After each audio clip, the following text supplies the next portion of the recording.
आगे और आइए बजट की उम्मीदों पर भी हम बात करेंगे और साथ ही साथ कुछ नतीजों के लिहाज से भी एक्शन जो हो रहा है उस पर भी बात की जाए। तो कुशल हमारे साथ है। आज का जो टॉप लूजर है टेक महिंद्रा, नंबर्स ऐसे तो ठीक ठाक ही दिख रहे थे, फिर उसके बावजूद भी स्टॉक गिरा क्यों? कौन कॉल में ऐसा क्या हुआ जिसकी वजह से stock 3.5% 3.5%। My God, stock of the day जो बाय कह रहे थे आप। कुशल बताइए क्या हुआ है कौन कॉल में टेक महिंद्रा? बिल्कुल sir, numbers on the face of it across the board देखेंगे तो अच्छे दिख रहे हैं। सबको यही एक्सपेक्ट करके चल रहे थे, जितना अनुमान था उससे बेहतर है।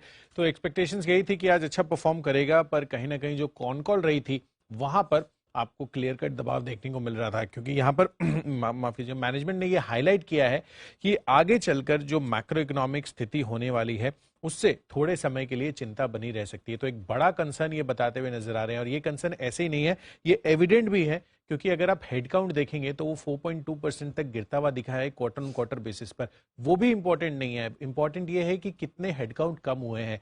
मैं पिछले तिमाही से कंपेयर कर रहा था, तो यहां पर टेक महिंद्रा के हेडकाउंट 6,844 एम्प्लॉइज इन्होंने घटाए हैं टोटल हेडकाउंट में, जबकि अगर आप टीसीएस से कंपेयर करेंगे तो वहां पर भी एक चिंता का विषय आपको याद होगा बना था कि करीबन 2200 एम्प्लॉइज वहां पर भी क्वार्टर ऑन क्वार्टर बेसिस पर हेडकाउंट कम होते हुए दिखे थे। तो अब इतना बड़ा हेडकाउंट, ऑलमोस्ट 3x ऑफ जितना टीसीएस ने हेडकाउंट अपना कम किया है, तो ये एक बड़ा कंसर्न है, क्योंकि लोगों को बेंच पे बिठाने से बेटर है कि यहां पर हेडकाउंट अपने रिलेटिवली कम कर दो, जिससे कि ओवरऑल कॉस्ट स्ट्रक्चर इनका रैशनलाइज हो सके। तो ऐसे एक्सपेक्टेशंस अब इन्वेस्टर्स इस कॉन कॉल के बाद बनाकर चल रहे हैं।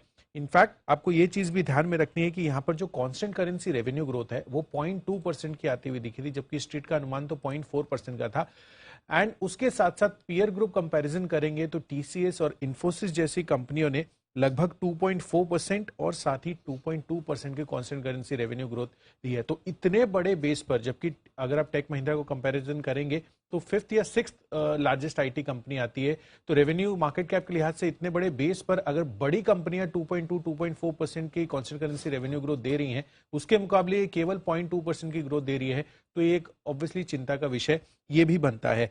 साथ ही आप ब्रोकरेज को देखिए, यहां पर एचएसबीसी ने टेक महिंद्रा पर होल्ड की रेटिंग देते हुए 975 रुपए के लक्ष्य ये दे रहे हैं। साथ ही सिटी ने भी न्यूट्रल की राय रखी है। तो काफी सारे ब्रोकरेजेस ने बहुत ज्यादा बदलाव नहीं किया है, क्योंकि ये भी अनसर्टेन थे कि किस तरह के नंबर्स पर ये रिएक्शंस देगा। बट जो कॉन कॉल हुई है उसके बाद तो यही लग रहा है कि यहाँ पर एक चिंता का विषय तो बन रहा है। और एक चीज भी है कि एलटीआई माइंडट्री का जो मर्जर हुआ था उसके बाद वो भी एक बड़े कॉम्पिटिशन में आ रही है टेक महिंद्रा को टक्कर देने में।